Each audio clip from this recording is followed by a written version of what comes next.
Hi, everybody. Welcome back to dinanddaf. I am Elana Stein Hain, and I am really excited to talk to you about responsibility today.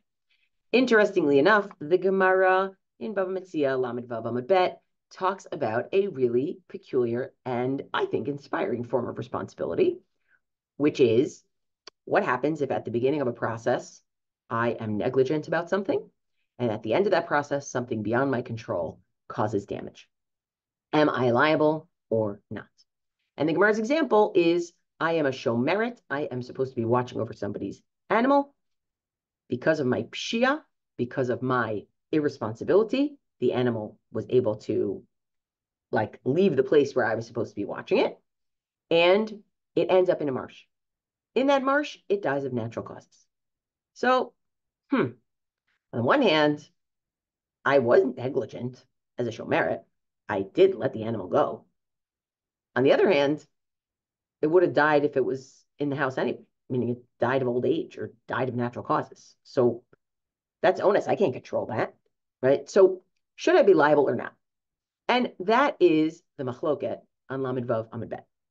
Interestingly enough, tchilתו בפשיעה וסופו באונס, as we call it, started off as negligence, ended up as a force beyond one's control, is a machloket between Rava and Abaye. But I actually don't think we should think of it as much as a machloket between Rava and Abaye in general, but actually a machloket about this particular case. In this particular case, could the animal have died sitting in the house where I was watching it? Sure. So Rava says, come on, my pshia, my negligence, it didn't make a difference for the onus that happened at the end. It didn't make the onus any more possible. It didn't make the onus any less possible. And Abaye seems to say, you know what? Even though I can't prove a clear connection between them, I'm not bothered by the fact that there isn't a clear connection between them. It's true, in the Gemara, it's brought up that maybe the atmosphere of the marsh killed it. But it seems like it's not necessarily the case that there needs to be a relationship, like a causal relationship between my negligence and the force that happened at the end. So for Rava and Abaye, it seems like we might actually just have two different explanations for the logic behind when we say, or the parameters for when we say, תחילתו בפשיעה, וסופו באונס, חיוב, right? For Rava, there has to be a clear relationship between the pshia and the onus. The pshia has to have made the onus more possible. And for Abaye, that's not necessarily the case. It is possible that they are not connected, and yet. Now, this conversation is actually litigated in many, many places. There are a few cases in Bava Kama, there are a few cases in Bava Metzia. Interestingly enough, this is a question that runs through both the dinim, the laws of shomrim, of people who are watching things for other people, who are watching over things, guarding things for other people, because you can imagine, especially if you're a shomeret chinam, you're a person who's watching something for free. If there is a case of onus, if there's a case of something beyond your control, you are not responsible. But if there's a case of pshia, if you were a poshat, if you were negligent, then you would have to pay. So it's actually the perfect case for like a shomeret chinam, right? Somebody who's watching something for free.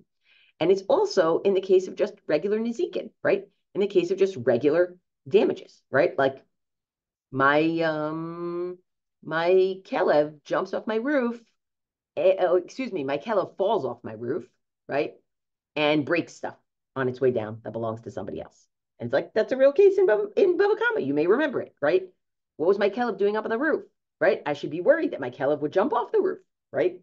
But I probably never thought that my kelev would fall off the roof. That's kind of onus, right? But maybe in a case like that, even Rava would say, I should be chayevet. Because the fact that I let my animal on the roof, which was my pshia, is what led to it being able to fall off the roof, which is onus, right? There's a little bit more of a relationship. Not a little bit more. There's more of a relationship. The onus is machmat the pshia. The thing that's out of my control, the animal slipping off the roof, which I didn't expect, would never have happened if I hadn't been a poshat. But I want to look at another example in Bava Metzia, which God willing you'll get to. And it's always fun like to have that nostalgia when you get to that next case. You know, yeah, we talked about it, and then I remember back to this Gemara on Lamed Vav Amud Bet. It's like the learner's delight. So Bava Metzia Tzadi Gimel Amud Bet gives us another case of a shomer, right? Somebody who's supposed to be watching stuff. Now, in this case, it's somebody who's getting paid for that. It's a shepherd. So here's the case. Ro'eh shahaya ro'eh, somebody who's a shepherd, v'hinech edro, uva la'ir, and left their flock and came to the city. Let's say some wild animals come and attack and kill the flock. So what do? Do we say that that shepherd is chayav, right? Now, I'm going to say it already in terms of pshia at the beginning, because why was this Ro'eh leaving, right? And onus at the end, like, come on, what am I going to do? Like, if a lion comes out of nowhere, could I have actually protected them from a lion? Like, that's onus. That's beyond my control. But the Gemara is not going to say it in those terms yet, right? First, the Gemara is going to say, Ein omrim ilu hayasham hayamatzil. We don't just assume that if the person had been there, they would have saved them. We don't just assume that the shepherd would have, this wouldn't have happened if the shepherd had been there. Ella, rather, umdinoto. What we do is we actually try to assess the shepherd. Im yahola hatzil chayav. If the shepherd would have been able to save the animals, let's say this shepherd is, I don't know, a former soldier, right? Like, knows how to deal with this. This shepherd is a hunter. Let's say this shepherd is someone who's been through examples like this before. Then the shepherd is liable, because if the shepherd could have been there, shepherd would have prevented it. Im lav, if the shepherd couldn't have prevented it, patur, they're exempt. Now, the Gemara says, wait. Tell me a little bit more about this story. My lav, da'al be'idna da'ile inshe. Is this a case where the shepherd left when people went to the city when people usually went to the city, right? Like, meaning, is this is a break? Like, he was on break, so he was allowed to do this? So the Gemara says, no. Da'al be'idna delo aili inshe. He actually went on a time when it wasn't actually his break. So the Gemara says, wait, slow. If this is the case, amai patur. Why is this person exempt, even if he couldn't have saved the animals? Tchiltho b'pshiya וסופו באונס חיוב. We say that the negligence at the beginning of leaving the post when he shouldn't have left the post, even though at the end animals came and trampled and he couldn't have done anything about it, nonetheless, because of his pshia at the beginning, the onus at the end, he's still liable, right? Now, this is really interesting because it sounds like even if he couldn't have done anything to save the animals. So you tell me, is this a situation where his negligence is what ultimately led to the onus? Or because he never could have saved the animals anyway, we should say the negligence didn't lead to the onus. If he had been there and an Ari had come, he couldn't have done anything, right? And that's really the difference for us between Rava and Abaye, right? For Abaye, he doesn't care if the Ro'eh couldn't have prevented the onus. He cares about the pshia at the beginning no matter what. Whereas for Rava, he does care.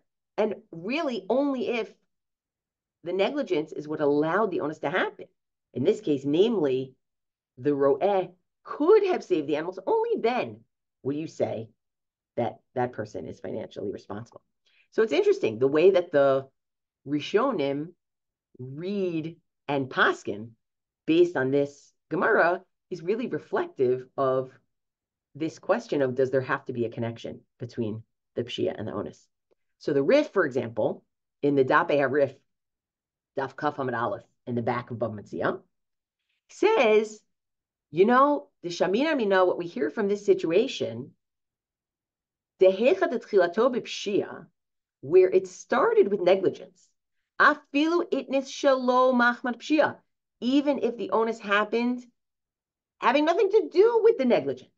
Because recall that in the last line that we just read, it seems to say that the ro'eh would be chayav even if he couldn't have saved the animals, which means he could have been standing there and an ari could have come out of nowhere and nothing would have changed. But nonetheless, chayav, still responsible. So the Rif says, guess whose opinion this is? Hahu meimra de Abaye v'Rabahu. This must be according to the school. This must be according to Abaye and Rabbah. This is not, Rava would not agree to this, right? So the Rif says, you're right. This is a case where there's no relationship. There's no causal relationship between the pshia of leaving your post when you're not supposed to and the onus of wild animals trampling because you couldn't save them anyway. But nonetheless, for Rabbi, they still think you'd be chayav in that case. And we have to understand the logic, and we're going to get there. The Rambam, however, tells a different story. He goes with the beginning of the Gemara instead of the end. The Rambam in Hilchot Schirut, Para Gimel, Halakha, Ro'eh she'iniach edro uva la'ir, a shepherd that leaves their flock and comes to the city. Bein be'et she'derech haru'im likanes, uvein be'et she'en derech haru'im likanes, whether it's at a time when he's allowed to or not allowed to. Uvo ze'evim utrafo ari v'daras, right? And ze'evim came, I should probably say v'tarfu. I don't know why, I mean, I downloaded a Nikudot version, but uva'u ze'evim v'tarfu, I assume. Either way, so unless utrafo is talking about the Eder, all right, interesting grammar for another time, right? Wild animals came and trampled the flock. We don't say ilu hayasham hayamatzil. We don't say that if the person was there, we don't assume that if the person was there, they would save. Ela umdinato. You check, you assess the person. If the person could have done something to save by maybe getting other shepherds to help or, using sticks, who knows, chayav, then they're financially liable. V'imlav patur, right? And if not, they are not liable because after all, there's no relationship between the onus and the pshia. V'im ena davar yadua, and if we don't know, chayav l'shalem. We said that they have to pay. But this is interesting. The Rambam really goes with the beginning of the Gemara, and the beginning of the Gemara seems to indicate we're actually looking for a causality between the pshia and the onus. Now, it's also interesting to think about it, and you have to look at the Nosei Kelim on the Rambam, that the Rambam also says even if the ro'eh leaves at a time when you're allowed to leave your post, where it's not pshia. So that's interesting in and of itself, right? But that's maybe for another time, right? So we have these two opinions. Rava's side, there has to be a relationship between the onus and the pshia in order to be chayav. Abaye's side, there doesn't have to be a relationship between the onus and the pshia in order to be chayav. Let's start thinking about the logic behind this whole concept of tchilато b'pshia, וסופו באונס, chayav. Okay? So Rav Usher Weiss, who often will take a sugya like this, bring lots of different opinions, including of Achronim, and then give his own gloss. He does a really beautiful job of summarizing the positions of different, well, here specifically Rabbi Akiva Eger, but summarizing positions that offer logic behind this concept that you might say, tchilато b'pshia, וסופו באונס chayav. Right? So he says, first he says his opinion, and then he's going to say,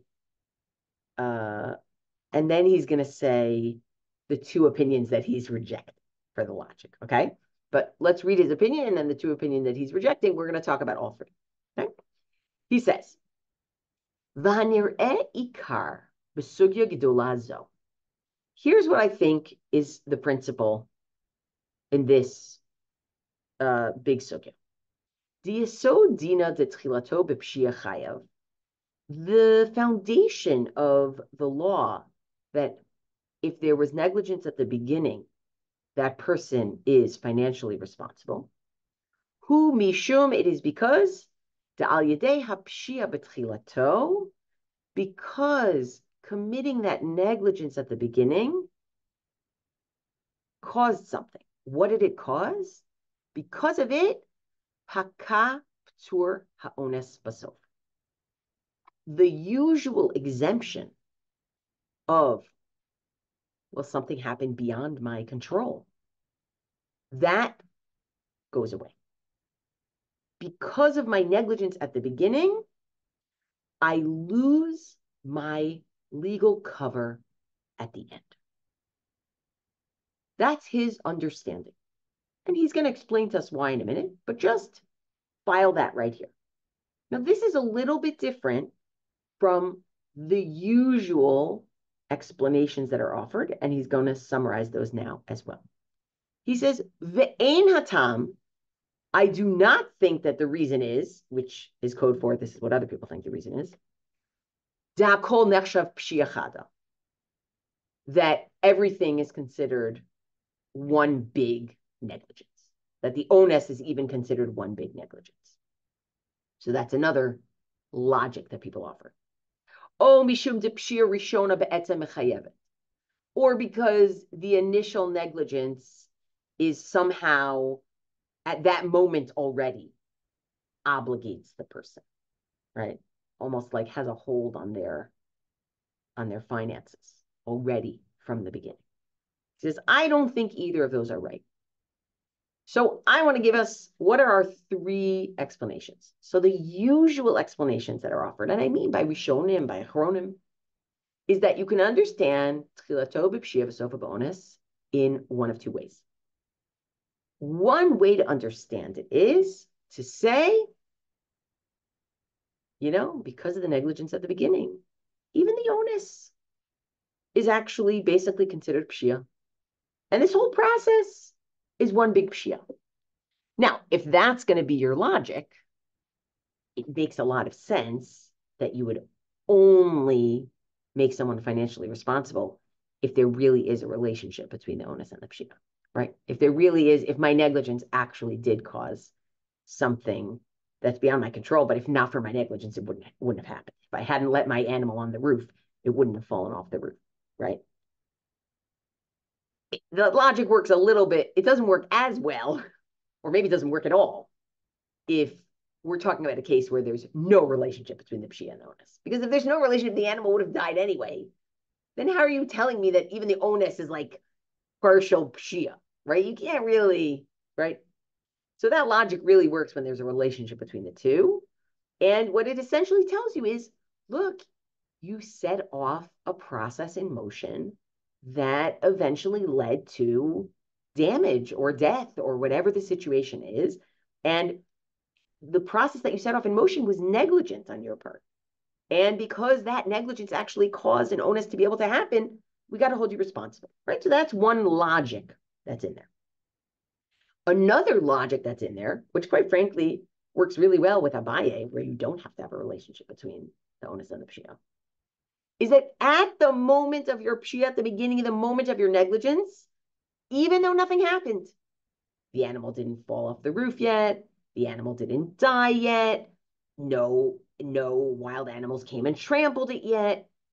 From the moment of the pshia, from the moment of your negligence, there's already basically a hold on your finances. Like you're already considered a poshat. You're already bad news, right? So the onus that happens later, it's just you didn't fix the fact that you're already considered a poshat by returning the item, right? You could have fixed it by returning the item, but you've been a poshat all along, right? But you didn't return the item, so you're still a poshat, and that's it. Even though the item, the animal, whatever it is, died of onus, right? So it's kind of interesting, almost like, one of them is a little bit about,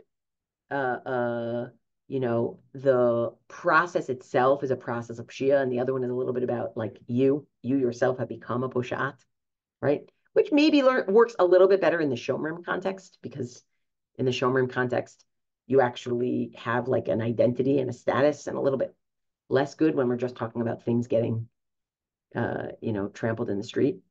That has nothing to do with you being like just nizik and regular. But suffice it to say, a logic like this second logic of I became a poshat the minute I did pshia, and the only way I can get out of it is by returning the object whole. or by not having that object or animal get hurt or damaged, that really explains Abaye's logic, right? Because like it doesn't matter if there's a relationship between the onus and the pshia. What matters that is I'm a poshat from the beginning, and I can't redeem myself because I don't have anything to return, or I can't redeem myself because this stuff is already broken, right? So it's kind of interesting, those two logics. But Rabbi Weiss doesn't like those two logics because, I mean, a few reasons why he doesn't like those two logics. I mean, one is like, what do you mean you're going to consider me a poshat already? Nothing happened yet. Meaning I understand I did pshia, but nothing happened to the item yet. You can't, right? Like, what are you doing here, right? And the other is sort of like, how could you, like, onus is onus. Like, it is onus. It's not pshia. So you can't say because I was pushat at the beginning, even the onus is like one big pshia from the beginning. It's not. It's onus. That's what it is. And so he comes up with this third explanation, which I think is really thoughtful of, no, it's what the pshia does at the beginning, the negligence does at the beginning, is it doesn't make you a poshat, and it doesn't turn the onus into pshia. What it does is it removes a legal protection from you, right? Later, your legal protection would have been, onus rachamana patre. The Torah doesn't punish people, doesn't penalize people for onus, right? But you don't have that cover anymore. And so he says it like this. He says, I think the reason is because there was a pshia that happened, because there was negligence at the beginning, the fact of something being beyond your control at the end doesn't exempt you. And here's how I want to explain this. Because the logic of the Torah does not prosecute people for things that are beyond their control. The logic of it is humishum, it's because of the following. My havale lamevad. What could I have done? Right? That's why the Torah says, somebody who something happens beyond their control, whether it's a literal case of onus, meaning a literal case of a person who's raped, or it is something else beyond your control. Why? Because my havale lamevad, what could they have done? So he says, the im kain, and if that's the case, that's the logic behind usually letting somebody off the hook because of something they couldn't control. Hashta, now in this situation, shepasha, when the person was negligent, Yiv Shalom Markvar, they can't say anymore, my havali lemevad. What should I have done? Right? Meaning, at some point in the process, there was something that you could have done. Right? So it's interesting, you just don't have that cover in general. Now, does this also still only work if the onus is somehow related to the pshia, like in a causal way? It feels that way to me, right? Like it seems that way to me, where you say like, what could I have done? It's like, what do you mean? You could have made sure that your animal didn't go on the roof. Like that's, right? So it makes a lot of logical sense. And then he continues, and there's, really, really interesting discussion over there. And maybe I'll try to link to it if I can link to it online. I want to end with a really interesting halakha l'maaseh. I want to end with a case, or really maaseh shahaya, a case that happened that was adjudicated. Actually, I should say, a case that happened and it was adjudicated. You can find it online, and I link to it in the source sheet, where a family hired a moving company, and the moving company, they did a pshia because they took more weight than they should have in the truck. Okay.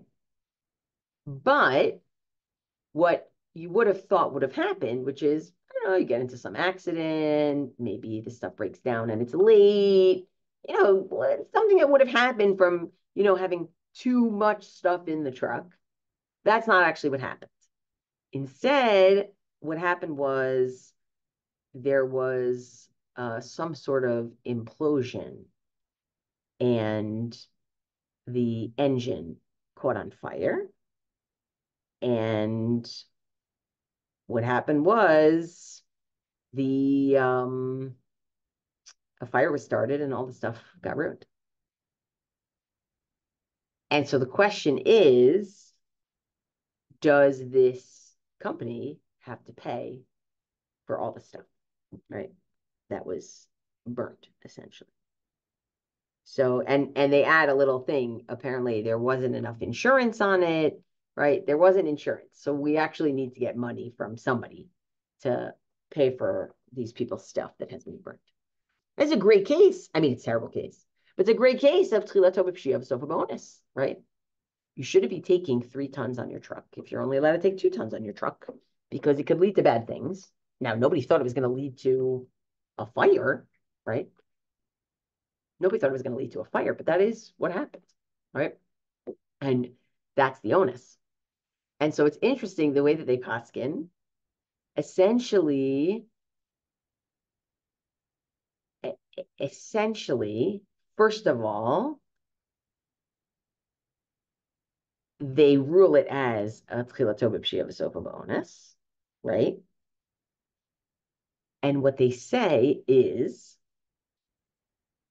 and this is on the basis of Tosfot in Bava Kama Kaf Gimel Amud Aleph, that תחילתו בפשיעה וסופו באונס, we're going to say you're chayav, you're financially responsible, but you are only financially responsible for what we could have foreseen based on the pshia. You are not financially responsible for all the damage that happened from the fire. And here is sort of the concrete nafkamina, that they loaded it up, it was too heavy. Maybe they were worried about some sort of accident and some things being damaged.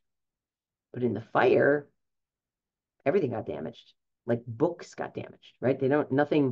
It's not just, vases shattered, which could have happened in an accident, but there was smoke and, things caught on fire, which is something that probably in an accident, things like books, nothing would have happened to them. Now, I don't know if this made like such a meaningful dent, the fact that this moving company only had to pay for what they could have envisioned being damaged in an accident and not what they would have envisioned being damaged in a fire. But I presume it did save them some money. And I think it really is interesting because it adds a layer to the conversation of תחילתו בפשיעה וסופו באונס, right? Yes, it's true. We are holding you responsible for your negligence, but we are holding you responsible specifically for your negligence, right? Your negligence could have been valued at a certain amount of damage that it would have caused. This that happened is more than that. It's interesting. I would basically, ask people to put that in the hopper, like in your mental filter, when you're thinking about the 3 reasons that we heard iterated by Rav Asher Weiss, right? If the logic of תחילתו בפשיעה וסופו באונס chayav is because at the beginning you're already a posher or poshat, that actually makes a lot of sense. Like you only pay based on what you're posher or poshat for, because like that's the symbolic lien on your assets. If the onus turns the whole thing into pshia, right, then I don't think it would make much sense to say, oh, you only pay for what we could have foreseen based on the pshia. I think the onus actually should color how much you pay. And this third idea that Rav Weiss offered, that from the time of the pshia, you no longer have the ptur of onus because there is something that you could have done. I also think that this perspective wouldn't hold water, right? But it's interesting to consider the different logics, almost where in the process do you become chayevet, right? So I hope that this has been an exercise in trying to understand what I think is a very morally aspirational discussion, because on the one hand, you don't want to overtax society by making people financially responsible for things that they shouldn't be responsible for. But in this case, we're trying to say you don't want to let people get away with pshia, right? So it's true, Abaye's version of chayav is more expansive than Rava's because it's even in a case where the pshia didn't lead to the onus. But you could argue that Rava's approach, that it's only when the pshia leads to the onus, it's sort of striking a really important balance. And this last example with the truck, with the moving truck, even if you might not agree with the logic of it, it's also trying to strike some sort of balance and recognize that there was both pshia and onus. But again, not sure I would have ruled the same way. Thanks for joining, everybody. Looking forward to the next one.